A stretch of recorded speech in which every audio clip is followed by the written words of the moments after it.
मैं किसी दूसरे के गुनाहों का मुहासबा नहीं करती, रोने को मेरे अपने गुनाह बहुत हैं।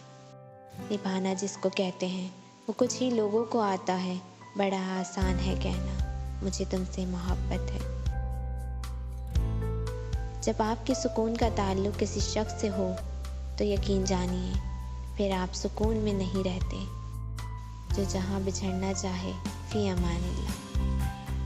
ज़रूरी नहीं कुछ गलत करने से दुख मिले, बाज़ औक़ात हद से ज़्यादा अच्छा होने की कीमत चुकानी पड़ती है। लड़के जाता तो मना लेते, उसने मुस्कुरा के छोड़ा है, छोड़कर नहीं तोड़कर गया है।